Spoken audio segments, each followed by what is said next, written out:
ہندوستان میں سومناتھ کا مندر پورے ہندوستان کے لوگوں کا مرکز تھا۔ یہاں پر میلوں سفر طے کر کے لوگ آیا کرتے تھے۔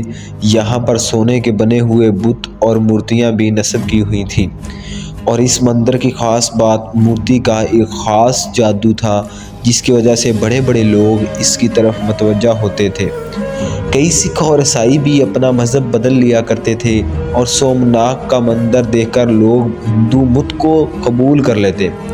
وہ خواہ اپنے مذہب پر کتنے ہی پکے ہوں، منظر کو دیکھ کر سجدے میں گر پڑتے، اور اس کے اندر اتنا بڑا کرشمہ اور ایسا غیر فطری نشان تھا کہ انسان حیران رہ جاتا۔ اس میں ایک ایسا بڑا بت تھا جو بغیر کسی سہارے کے ہوا میں کھڑا تھا، پونا چھت کے ساتھ لگا ہوا تھا، اور نہ زمین پر پڑا ہوا تھا، ایک عجیب و غریب کیفیت کے ساتھ ہوا میں لٹک رہا تھا۔ لوگ جب وہاں آتے تو اس کو دیکھ کر حیران زدہ ہو جاتے۔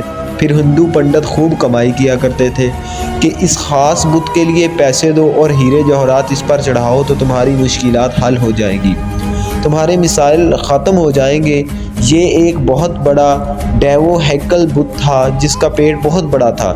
اس کے منہ کے ذریعے سے ہیرے اور جواہرات اس کے پیٹ میں ڈالے جاتے تھے۔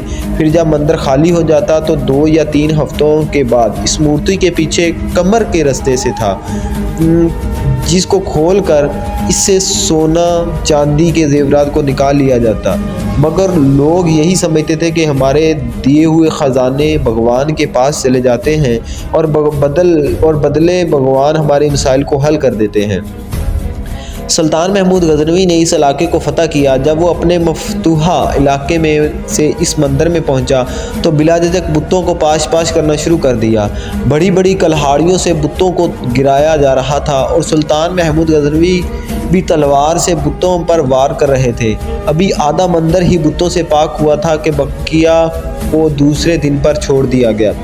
دوسرے دن تمام ہندوستان کے بڑے بڑے پجاری اور پنڈت مل کر سلطان محمود غزنوی کے پاس حاضر ہوئے، اور بڑے اتحاد کے ساتھ، بڑی لجاجت کے ساتھ درخواست پیش کرتے ہوئے کہا کہ اس علاقے پر آپ ہی قبضہ رکھیں، مگر ہمارے اس بت کو مت توڑیے، اس کے بدلے میں ہم آپ کو پورے ہندوستان کی دولت دینے پر آمادہ ہیں۔ سلطان محمود غزنوی کا ایک وزیر آپ کے قریب آیا اور کہنے لگا کہ یہ پیشکش بہت بڑی ہے، کیونکہ ہم نے بہت سارے بتوں کو توڑ دیا، صرف ایک بت کو چھوڑ دینے میں کوئی حرج نہیں۔ آپ اس پر ضرور غور کیجئے، کیونکہ جو مال و دولت آپ کو ملے گا اس سے ہمارے دین اسلام کی حکومت بہت آسانی سے مستحکم ہو جائے گی۔ سلطان محمود غزنوی نے اس ہندو پنڈتوں کو کوئی جواب نہ دیا۔ دوسرے دن اپنے ساتھ ماہر طبیب یعنی ماہر سائنسدان البیرونی کو لے کر مندر میں پہنچے، کیونکہ آپ اس معمہ کو حل کرنا چاہتے تھے۔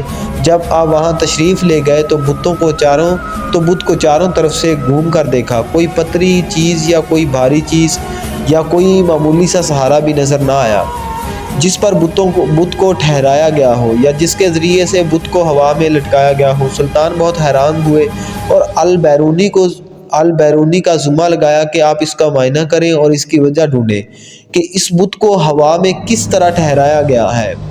عجیب و غریب سماں بن چکا تھا۔ بہت سارے وزیر اور سلطان محمود غزنوی بھی وہاں بیٹھ کر دیکھ رہے تھے۔ آخرکار اس کی وجہ کیا ہو سکتی ہے؟ البیرونی بھی پکے سچے مسلمان تھے۔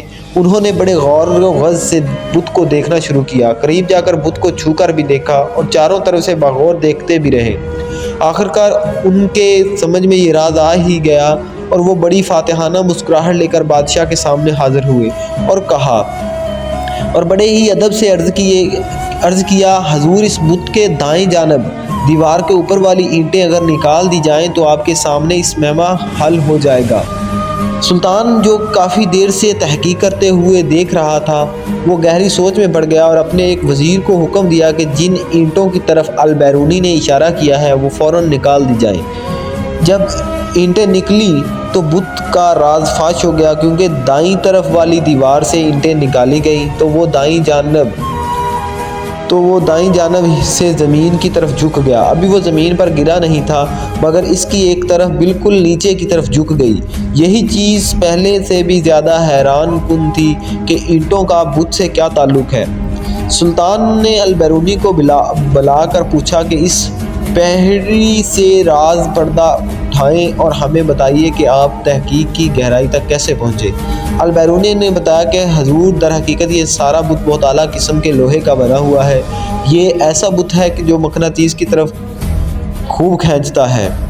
پھر اس کے وزن کے عین مطابق مقناطیسیوں کو دیوار کی اینٹوں کے اندر خوب بھر دیا گیا ہے، یعنی اینٹوں کے اندر مٹی کی بجائے مقناطیس رکھ دیا گیا ہے۔ یہ مقناطیس بھی بہت اعلیٰ قسم کے ہیں کہ یہ پوری طرح اس مورتی کو اپنی طرف کھینچے رکھتے ہیں، اور اتنی زور سے کھینچے رکھتے ہیں کہ یہ اپنی جگہ سے حرکت بھی نہیں کرتے، بلکہ انہوں نے یہ بتایا کہ اس مندر کے اندر ہوا کی آمد و رفت بھی اس طریقے سے ترتیب دی گئی ہے کہ وہ بت کو اوپر کی طرف اٹھائے رکھتی ہے۔ اس تحقیق سے معلوم ہوا کہ وہ کون سی تکنیک تھی جس کے ذریعے جادو دکھا کر ہندوستان کے ہزاروں لوگوں کا گمراہ کیا گیا اور ان کے باطن کی گہرائیوں میں ڈال دیا گیا۔ سلطان محمود غزنوی نے اس بت کو توڑ دینے کا حکم اور بڑے بڑے طاقتور سپاہیوں کا ذمہ لگایا کہ وہ اپنی پوری قوت کے ساتھ اس بت کے ٹکڑے ٹکڑے کر دیں، حتیٰ کہ اس کا نام و نشان بھی نہ ختم ہو جائے۔